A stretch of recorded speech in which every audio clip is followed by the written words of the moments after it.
Iran's Islamic Revolutionary Guard Corps has officially begun deploying the country's latest jet-powered loitering munition, the Hadid 110. At 317 miles per hour, it's Iran's fastest strike drone to date.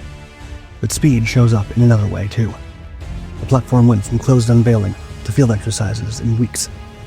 Iran is becoming a serious contender in disposable drone warfare, and the pace at which it's iterating is forcing adversaries to rethink Iranian capabilities entirely.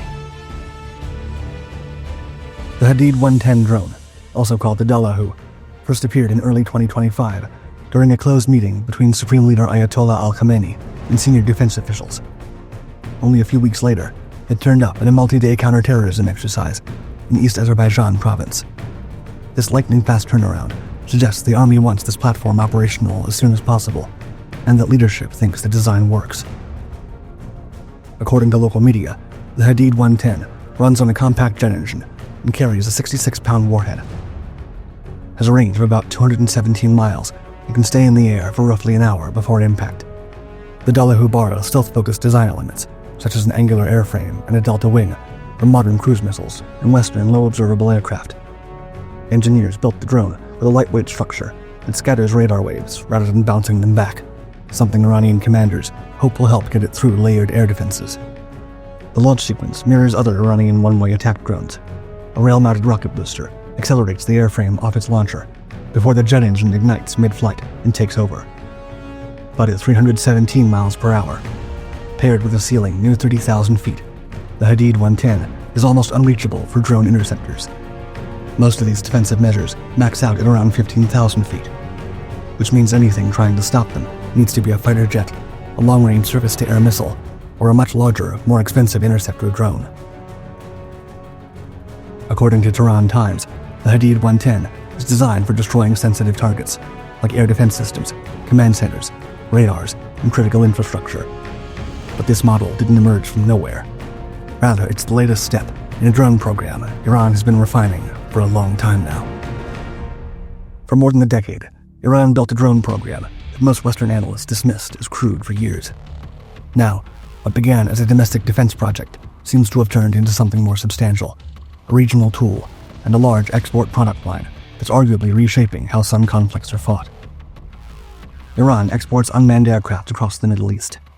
These drones get deployed directly by Iranian forces and supplied to allied militias in Yemen, Iraq, and Syria, where they hit infrastructure, military targets, ships, and more. Compared to American prices, these platforms are cheap, expendable, and they seem to work. Now, the country has become one of the more active UAV suppliers outside the major Western and Asian manufacturers. But the real proof came from beyond the Middle East. Early in Russia's 2022 invasion, Moscow started using Iranian Shahed drones. The smaller Shahed 131 and the longer-range Shahed 136. In October, both hit Kyiv's power grid during coordinated night attacks. The former was launched first and in larger numbers to saturate air defenses, followed by the latter, which struck electrical substations and transformer nodes. The same thing happened in Odessa that December, where mixed waves of both drones cut electricity, water, and heating across the city. More than precision or terror, these attacks are meant to exhaust air defenses and degrade civilian infrastructure little by little.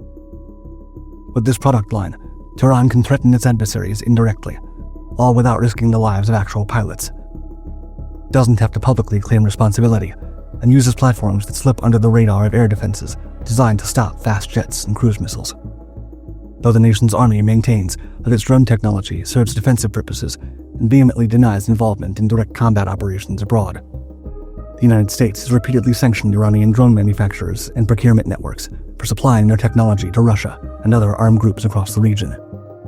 Despite these measures, low-cost drones continue to shape military strategy and redefine how conflicts are fought across multiple theaters.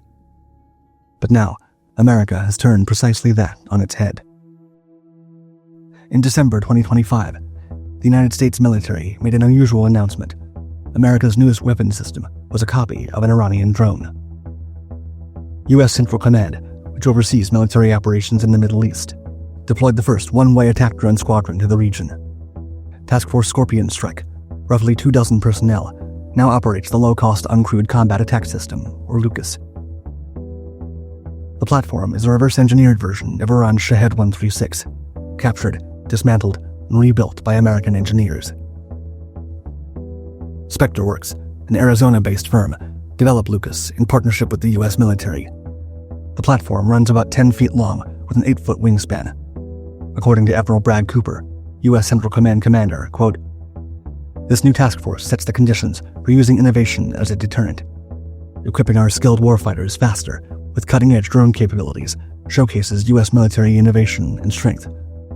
This deployment signals Washington's intent to counter Iran's drone arsenal and improve operational flexibility across the Middle East. It also signals something else. After years of dismissing cheap drones as unsophisticated threats, the Pentagon decided it needed them too." The move is quite unusual. The United States typically does not copy foreign weapon systems, especially those developed by major peer competitors. Though American military development has long emphasized original designs and extended procurement cycles, rather than rapid imitation, there are rare historical exceptions. During the Cold War, captured Soviet aircraft were evaluated and tested, while more recently, U.S. forces have improvised with commercial drones as stopgap solutions on the battlefield. However, the timing of this latest move is no coincidence. In June 2025, Israel launched a 12-day-long aerial campaign against Iranian military and nuclear targets, hitting several enrichment facilities across multiple cities and taking the lives of senior military commanders and nuclear scientists, among other casualties. In response, Iran fired back with hundreds of ballistic missiles and attack drones aimed at Israeli population centers. The United States joined the fight on the 22nd, hitting the same nuclear sites with B-2 bombers and cruise missiles until a ceasefire came 2 days later. With the Lucas drone's debut, Iran is claiming victory. According to Abolfazi Shakarchi, senior spokesman for Iran's armed forces, quote, "There's no greater honor than seeing self-proclaimed superpowers kneel before an Iranian drone and copy it." With a price tag of roughly $35,000, the Lucas is more expensive than the drone it copies, but still cheap enough to mass-produce and deploy quickly. Still, if America can't keep up with Iranian production rates, copying the design won't matter much. Shakarchi dismissed U.S. and Israeli threats against Tehran, calling them disconnected from reality. He pointed to the June conflict as proof that warnings and state-of-the-art aircraft don't turn into actual results on the battlefield. Whether Tehran's rhetoric reflects genuine confidence or opportunistic propaganda, one thing is clear. While Washington deploys copies of Iran's older drones, Tehran is already fielding newer ones. By American standards, the Hadid 110's speed isn't particularly impressive. The United States operates a large variety of unmanned aerial vehicles across a far wider performance range, including high-altitude platforms like the RQ-4 Global Hawk and its Navy counterpart, the MQ-4C Triton. Both of these platforms are much larger and fly much faster than the Hadid 110, remaining at high altitude for extended periods and gathering valuable data across wide areas rather than conducting attacks. Instead of a one-way trip, their value lies in how long they can stay airborne and how much information they can collect. In contrast, the closest American equivalent is the MQ-9 Reaper, which cruises at similar speeds and median altitudes. Just like the others, the Reaper is reusable, but with the capacity to carry precision-guided munitions. The model, integrated directly into U.S. intelligence and strike networks, can strike selectively and specifically. For Iran, the Hadid 110 will work as a saturation weapon. Against Gulf states and regional air defenses, the platform creates problems when it flies low, arrives in numbers, and burns through expensive interceptors, all at a fraction of the price. This cost-effective narrative Iran has refined for years looks increasingly credible as Western militaries scramble to adapt.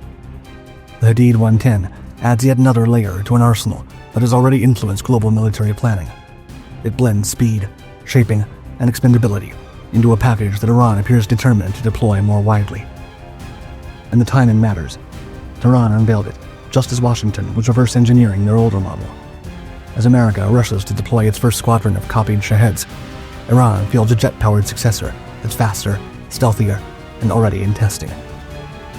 The Hadid 110 may or may not live up to Iranian claims, but its existence proves one thing. The US is still catching up to Iran's previous generation, while Iran's next generation is already in development. The Middle East has become a testing ground for a different kind of arms race, one where technological advantage no longer guarantees who sets the pace. And right now, Iran is setting it.